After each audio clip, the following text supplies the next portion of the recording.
terminar esposado, con un pasaporte falso en la mano, entrando a una cárcel en Paraguay como si fuera un delincuente más.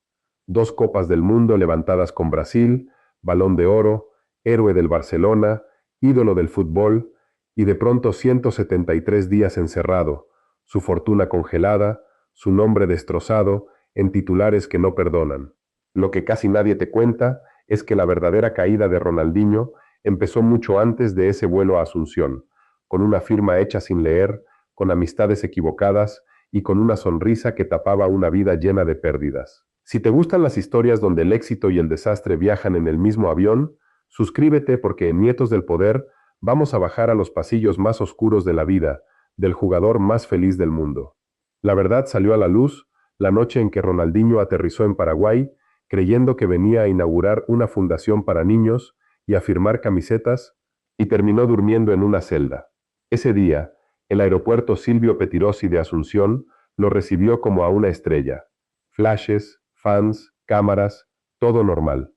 Hasta que los policías miraron su pasaporte paraguayo y algo no cuadró. El documento, que supuestamente lo acreditaba como ciudadano de Paraguay, tenía número, sello, foto, todo. Pero en los sistemas oficiales, ese pasaporte era un fantasma. No existía. Y ahí es donde todo revienta.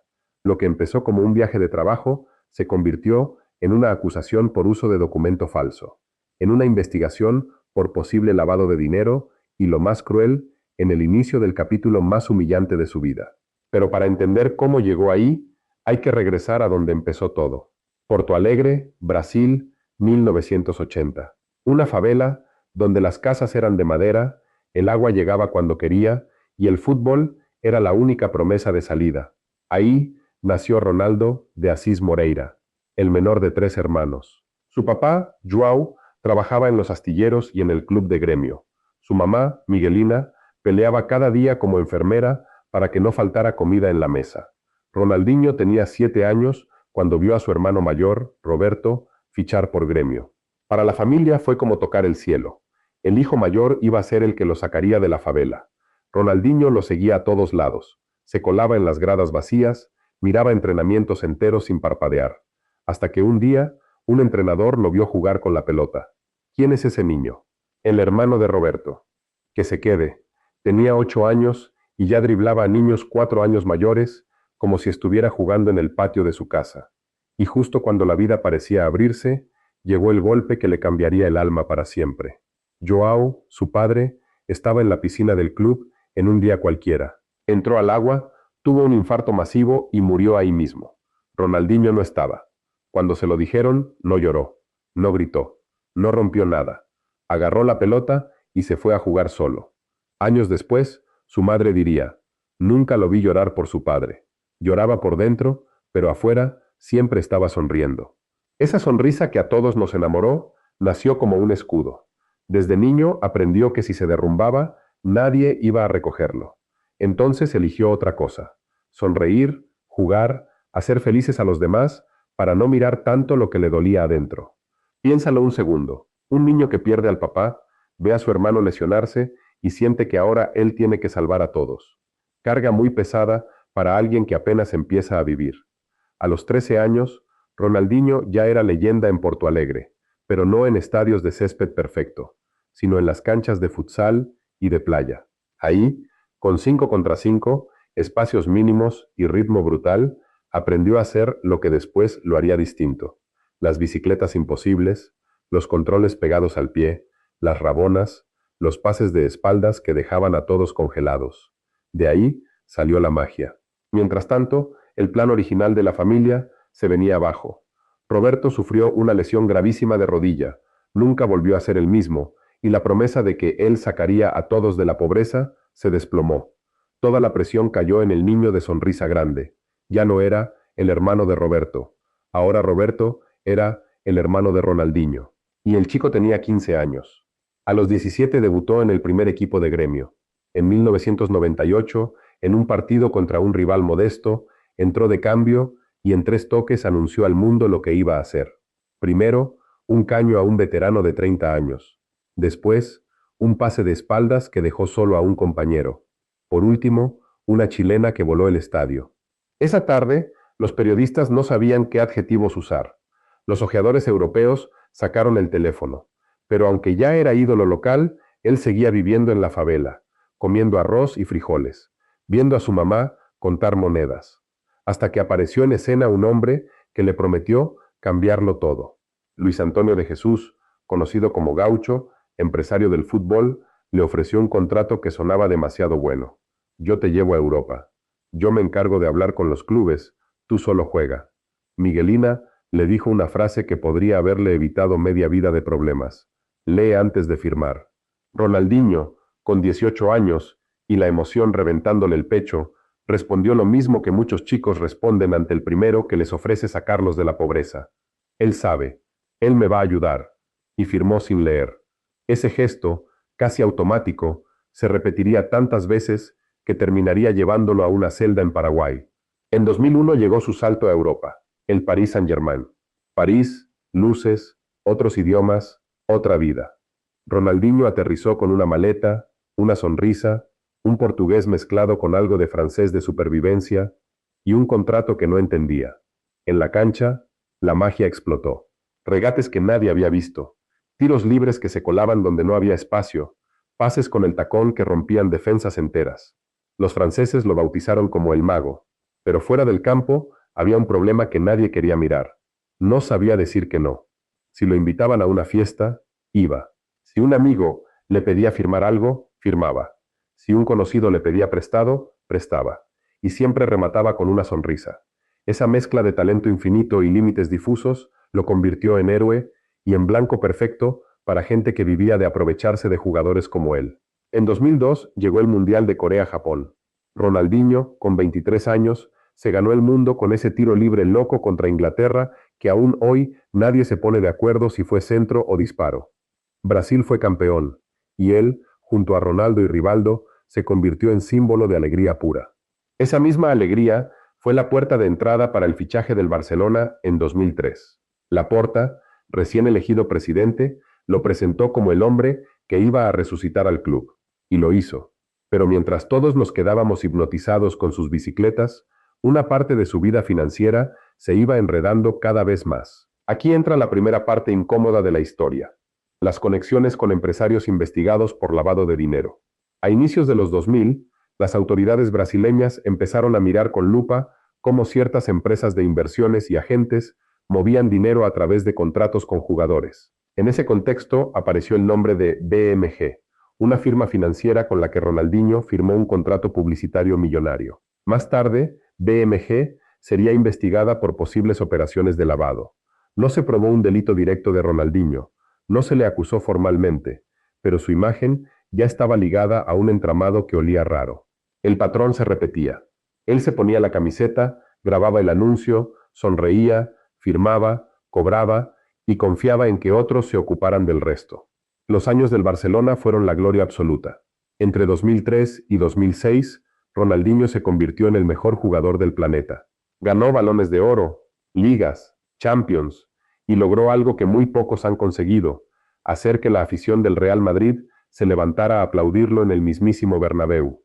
Esa noche de 2005, con 2 goles y un festival de humillaciones con pelota, el estadio rival se rindió a él. Nadie olvidará esa ovación. Pero mientras el mundo lo elevaba a Dios del fútbol, su vida personal se llenaba de excesos. Fiestas, trasnochadas, vuelos constantes a Brasil en cada hueco, amigos pegados como sombras, compromisos comerciales por todos lados y siempre, siempre, un sí automático a casi todo. Con la llegada de Messi y después de Guardiola, el Barça necesitaba un liderazgo más disciplinado.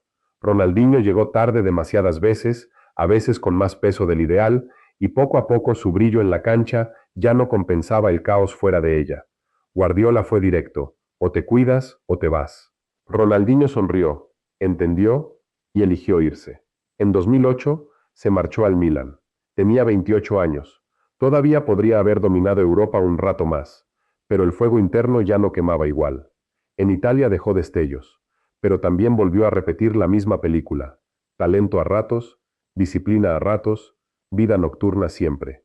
Cuando regresó a Brasil, primero a Flamengo y luego a Atlético Mineiro, Tuvo un último baile grande, la Libertadores de 2013 con Mineiro. Sin embargo, la estructura de un club europeo ya no estaba y alrededor suyo se había armado una corte de gente viviendo de su nombre. Tras retirarse oficialmente alrededor de 2015, sobró algo que a muchos exfutbolistas los asusta más que cualquier defensa: tiempo libre. Sin entrenamientos, sin partidos, sin horarios, quedaron solo los contratos, los compromisos, las cuentas por pagar y la sensación de que el dinero nunca se iba a acabar. Pero se empezó a acabar. Ahí entra la segunda gran caída, la financiera. Ronaldinho había ganado más de 100 millones de dólares entre sueldos, premios, patrocinios y eventos.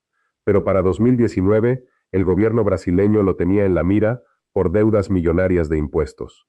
Las autoridades embargaron propiedades, congelaron cuentas, le quitaron el pasaporte. Oficialmente no podía salir del país. Tenía casas, pero no liquidez, fama, pero no control. Y en medio de ese hueco apareció alguien que le ofreció otra vez una salida rápida. Un empresario que le hablaba de proyectos benéficos en Paraguay, contratos fáciles, buena paga y la promesa de arreglarle papeles para poder viajar. La propuesta sonaba perfecta para alguien que siempre había confiado más en las personas que en los documentos. Solo firma aquí, nosotros nos encargamos de todo. La frase maldita que lo persiguió toda la vida. Ronaldinho firmó sin leer. Le gestionaron un pasaporte paraguayo con su foto, su nombre y datos falsos. Él aseguró después que no sabía que el documento era ilegal. Y aquí, puedes creerle o no, pero el hecho es que con ese pasaporte en la mano, se presentó en migración el 4 de marzo de 2020 en Asunción. Cuando los sistemas detectaron que ese pasaporte no existía oficialmente, lo que había sido una entrada glamurosa se convirtió en arresto en cuestión de horas. Lo trasladaron a una sede policial, luego a una cárcel de máxima seguridad, donde terminó compartiendo espacio con todo tipo de reos. Los primeros días fueron un shock, del lujo de hoteles 5 estrellas a una celda con literas, comida básica y nada de libertad. Lo que lo salvó de una situación peor fue, irónicamente, lo mismo que lo había llevado tan alto: su forma de ser. Los internos lo recibieron con curiosidad y fanatismo. Para muchos de ellos, Ronaldinho era el ídolo de infancia, el tipo al que veían por televisión mientras soñaban con otra vida.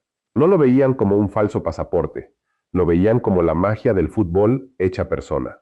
Dentro de esas paredes organizó partidos, sonrió en las fotos, firmó camisetas improvisadas con bolsas de plástico, jugó torneos que los propios presos recuerdan como si hubiera pasado un cometa por el patio. Se habló incluso de un campeonato interno, donde el premio era un cerdo asado y el equipo de Ronaldinho arrasó.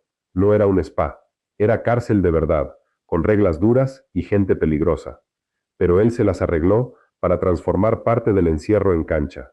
Eso no borra el delito, ni las decisiones malas que lo llevaron ahí, pero sí muestra algo que no sale en las portadas de escándalo: el tipo de persona que decide seguir regalando alegría incluso cuando está en el piso. Tras varias semanas, el caso se convirtió en un huracán mediático. Los fiscales paraguayos querían mostrar que la ley se aplicaba igual a todos. Sus abogados insistían en que él era un tonto confiado, no un mafioso. Se destapó una red de funcionarios corruptos que emitían documentos falsos a cambio de dinero. El empresario, que le había ayudado a conseguir el pasaporte, desapareció o fue muy difícil de tocar. Y en medio de todos esos nombres, el único rostro famoso era el de Ronaldinho. Era perfecto para el mensaje político: ningún ídolo está por encima de la ley.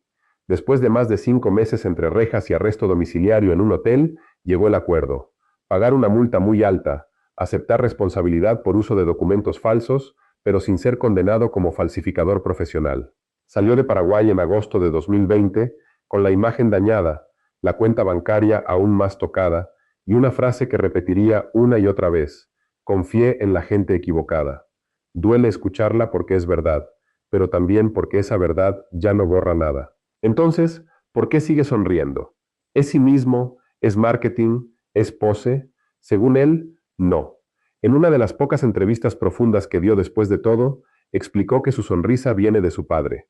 Él me enseñó que el fútbol se juega con alegría, y que en la cárcel, cuando por fin tuvo tiempo para pensar, entendió que lo único que no le podían quitar era su forma de ver la vida. Puede sonar cursi, pero piensa un momento. Se le murió el papá, se lesionó el hermano, perdió la disciplina, tiró millones, Lo metieron preso, lo destrozó la prensa, y aún así la gente lo sigue recordando más por una jugada que por un expediente. Eso no lo hace inocente. Cometió errores graves. No leer, no preguntar, delegar todo, vivir como si el dinero fuera infinito y la ley un ruido de fondo. Pero tampoco lo convierte en un villano de película. Es un tipo que nació con un talento sobrenatural para el balón y una fragilidad muy humana para manejarlo todo lo demás. Un niño de favela al que le dijeron, tú solo juega, de lo demás nos encargamos nosotros, y que se creyó esa frase hasta los 40 años. Hoy, Ronaldinho vive mucho más tranquilo hacia afuera y, según dicen los que lo conocen, más preocupado hacia adentro. Revisa contratos, trabaja como embajador de marcas y de clubes, aparece en partidos de exhibición, cobra por su imagen, pero ya no tiene el mismo ejército de parásitos alrededor. Sigue siendo generoso, sigue ayudando a gente de su barrio, sigue firmando camisetas, pero aprendió a veces a decir la palabra que le faltó toda la vida, no. Volvió incluso a Paraguay para actos benéficos, visitó la cárcel donde estuvo y dejó una frase que resume su aprendizaje. La libertad está en la mente. Ahora te toca a ti. ¿Crees que Ronaldinho fue víctima de su propia confianza y de gente que se aprovechó, o crees que, con todo lo que tenía, estaba obligado a ser más responsable y no hay excusa posible? Dímelo en los comentarios. Y si quieres seguir conociendo la cara que no sale en las portadas de los ídolos del deporte, suscríbete a Nietos del Poder, porque aquí las leyendas bajan de la estatua, pisan tierra y nos muestran la factura real de la fama, el dinero y las malas decisiones.